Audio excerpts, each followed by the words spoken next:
অনেক ছাত্র এই আন্দোলনে মৃত্যুর কোলে ঢলে পড়েছে। অত্যন্ত দুঃখজনক এটা। তাদের পিতা মাতা আত্মীয় স্বজন শোকের পাথর বহন করছে। তারপরে দেশের মানুষ 52 সাল দেখলো ভাষা আন্দোলন, তারপর 71-এ দেখলো স্বাধীনতা আন্দোলন, আর 2024-এ দেখতেছে কোটা আন্দোলন। 7টা বাচ্চাই তো বলবো ছাত্র মারা গেছে। এখন 52 সালে মারলো আমাদেরকে, ছাত্রদেরকে মারা হয়েছে। মারছে কারা? পাকিস্তানিরা।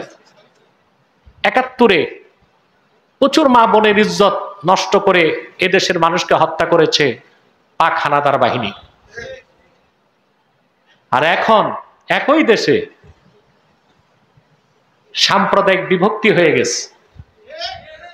মুক্তিযোদ্ধার সন্তানরা আর অমুক্তিযোদ্ধার সন্তানরা এক পক্ষ আরেক পক্ষকে মারতেছে। এই সমস্ত অপরাধ, সহিংসতা, খুনরেজি, এগুলো আসলেই পূর্ববর্তীদের ভুল সিদ্ধান্তের কারণে। 47-এর পর যদি এদেশের লোক ভাষা আন্দোলন না করে, কোনো আন্দোলন না করে একটা আন্দোলন করতে যে বাংলাদেশ কোরআন সুন্নাহর আইনে চলবে, তাহলে এই দেশের মানুষকে এত রক্ত ঝরাতে হতো না, বাংলাদেশ বহু আগে স্বাধীন হতো। ঠিক না? মূল আন্দোলন থেকে দূরে আমরা সরেছিলাম। তার কারণ হচ্ছে ইংরেজরা চলে গেছিল ঠিকই, কিন্তু তারা তাদের বীজ রেখে গেছিল। কি রেখে গেছিল? আপনারা বলতে পারেন জিন্নাহ সাহেব, তারে বলা হয়েছে কায়েদে আজম, মহান নেতা। আর আমি ইতিহাস পড়ে দেখছি জিন্নাহ সাহেব মুসলমানই ছিল না, এ ছিল পার্সি অগ্নিপূজারী। শিয়া যারা ইসমাইলি শিয়াদের অনুসারী, একটা হচ্ছে পার্সি, জরস্টার। এরা এত নিকৃষ্ট যে আপন বোনকে বিয়ে করা তারা জায়েজ মনে করে। এই জন্য জিন্নার সম্পর্ক ছিল তার আপন বোনের সাথে। জিন্নাহ ব্যারিস্টার হয়েছে লন্ডনে। মুসলমানদের মতো শুধু নামটাই ছিল তার, রক্ত মাংসে আকীদা বিশ্বাসে সে ইংরেজদের মতোই বেঈমান ছিল। ঠিক না? তারপরে এভাবে এদেশের মানুষ শুধু রক্তই দিয়ে গেল। বাঙালি 52-তে রক্ত দিল, 71-এ রক্ত দিল, এখন অধিকার আন্দোলনের নামে রক্ত দিচ্ছে। এর চেয়ে জাতি হিসেবে কলঙ্ক, দুঃখ, কষ্ট আমাদের আর কি হতে পারে?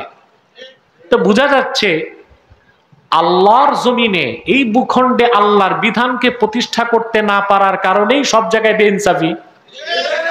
আর যেখানে বেইনসাফি থাকে ওখানেই কেউ অধিকার প্রতিষ্ঠা করতে চায় আর কেউ অধিকার নষ্ট করতে চায়। আর যেখানে ইনসাফ থাকে ওখানে কেউ কারো অধিকার নষ্ট করতে পারে না।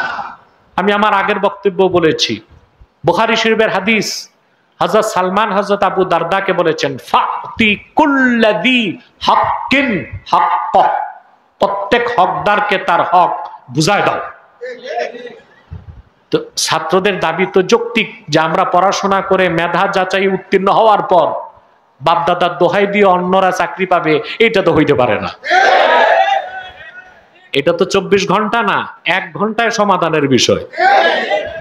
যদি এইভাবে সহিংসতা চলতে থাকে, বাড়তে থাকে, আমি নির্বাচনের আগে আমার রাজনৈতিক বক্তব্যে বলেছিলাম বাংলাদেশে সিভিল ওয়ার হবে, গৃহযুদ্ধ হবে, বলছিলাম না? আমরা যদি এক্ষুনি সমাধান করতে না পারি, দেশ কিন্তু গৃহযুদ্ধের দিকে যাচ্ছে। আল্লাহ সেই অভিশাপ থেকে আমাদেরকে রক্ষা করুন, বলুন আল্লাহুম্মা আমিন। অনেক ছাত্র এই আন্দোলনে মৃত্যুর কোলে ঢলে পড়েছে। অত্যন্ত দুঃখজনক এটা। তাদের পিতা মাতা আত্মীয় স্বজন শোকের পাথর বহন করছে। আমরা দোয়া করব তাদের মধ্যে যারা ঈমানদার ছিল তাদের প্রত্যেককে যেন আল্লাহ তাআলা শাহাদাত দান করেন, এবং এই ভয়াবহ সহিংসতা থেকে আল্লাহ যেন আমাদের দেশকে রক্ষা করেন। সত্যিকার অর্থে যদি সিভিল ওয়ার বা গৃহযুদ্ধ হয়ে যায়, তাহলে দেশের স্বাধীনতা ও ভূখণ্ড রক্ষা করাটাই অনেক বড় চ্যালেঞ্জের বিষয় হয়ে যাবে। আল্লাহ আমাদেরকে রহম করুক, আল্লাহ আমাদের দেশকে নিরাপদ রাখুক এবং জালেমের জুলুম থেকে রক্ষা করুক। আল্লাহ তাআলা সত্যিকার আমানতদার যারা ঈমানদার, তাদের হাতেই দেশ নিয়ন্ত্রণের দায়িত্ব দিক, এটা আমরা চাই। আল্লাহ আমাদেরকে কবুল করুক, মঞ্জুর করুক।